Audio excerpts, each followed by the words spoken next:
Mummy, मैं कह रहा हूँ ना, मैं रिया से ही शादी करूंगा, अन्यथा मैं जिंदगी भर कुंवारा रह जाऊंगा और ये मेरा अंतिम निर्णय है। अब इस विषय पर मैं आपसे आगे बहस नहीं करूंगा। तभी अभिनव की मम्मी रमा जी ने कहा, बेटा, तू समझता क्यों नहीं है?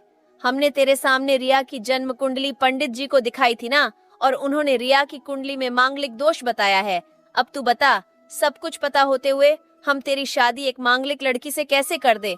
तू जानता नहीं कि मांगलिक दोष वाले की जीवन साथी की मौत जल्दी हो जाया करती है, इसलिए तुझे मैं समझा रही हूँ, तू भूल जा। रिया को रमा जी ने अभिनव को बहुत समझाया, पर अभिनव का कहना था कि जब मैंने रिया से प्यार किया था, तब मैंने उसके साथ प्यार करते हुए जन्म कुंडली का मिलान नहीं किया था, ना ही मैं इन मिलानों को मानता हूँ। इसलिए अब बस मैं शादी करूंगा तो सिर्फ रिया से, और ये मेरा आखिरी फैसला है। आखिर रमा जी को अपने बेटे की जिद के आगे झुकना पड़ा और पंडित जी के द्वारा बताए गए अनुसार रिया के मंगल दोष को दूर करने के लिए अभिनव के साथ शादी करने से पहले रिया की शादी एक पेड़ के साथ करवाई गई, और उसके बाद रिया ने अभिनव से शादी करी। रिया दुल्हन बनकर अभिनव के घर आई, पर रमा जी को रिया का मांगलिक होना अभी भी खटक रहा था और रमा जी उसे दिल से नहीं अपना पा रही थी। और घर में कुछ भी परेशानी आती तो उसका दोष रिया को ही दिया जाता। लेकिन रिया पढ़ी लिखी संस्कारी लड़की थी और वह अपनी सासू माँ से मिले इन बेवजह आरोपों को अपने दिल से नहीं लगाती थी, और ऐसे ही ससुराल में उसके दिन कट रहे थे। एक दिन अभिनव ऑफिस से जल्दी घर आ जाता है। तब रमा जी ने उससे पूछा, बेटा आज जल्दी कैसे आ गया?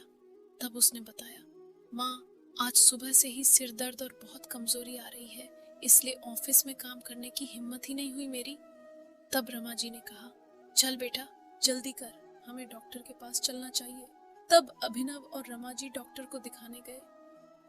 डॉक्टर को दिखाने के बाद मालूम पड़ा कि अभिनव को पीलिया हो गया है, और दोनों जैसे ही घर लौटे, रमा जी ने घर को सिर पर उठा लिया और कहने लगी, जब से यह लड़की हमारे घर में आई है, तब से हमारे घर में परेशानी और बीमारियां भी साथ में लेकर आई हैं। इसके कदम ही अशुभ है।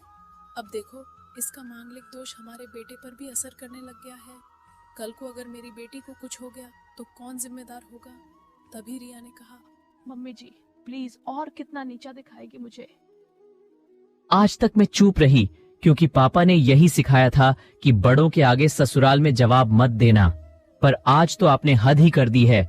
अगर मैं आज नहीं बोली तो जिंदगी भर खुद को माफ नहीं कर पाऊंगी।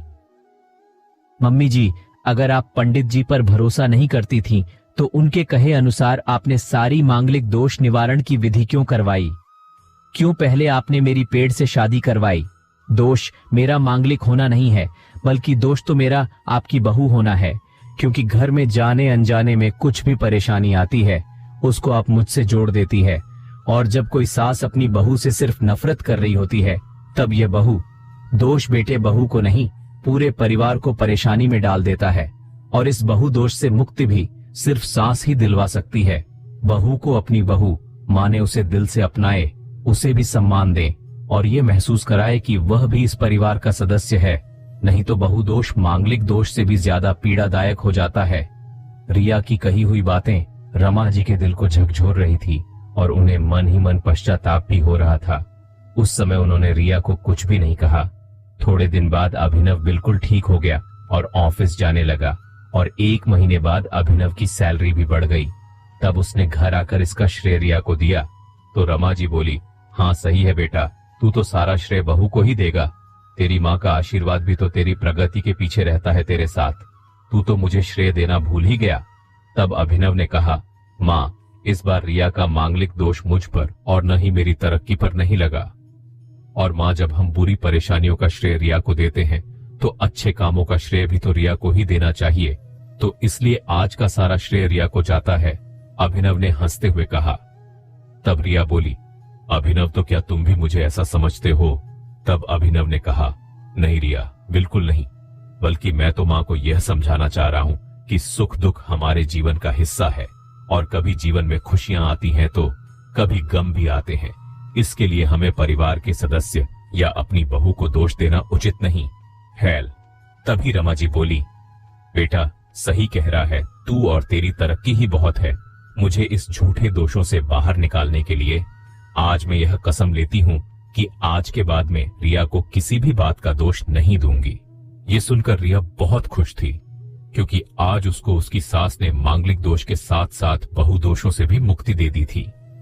तो कैसी लगी कहानी दोस्तों, जरूर बताइएगा। और हाँ, वीडियो को लाइक और चैनल को सब्सक्राइब करना मत भूलिएगा।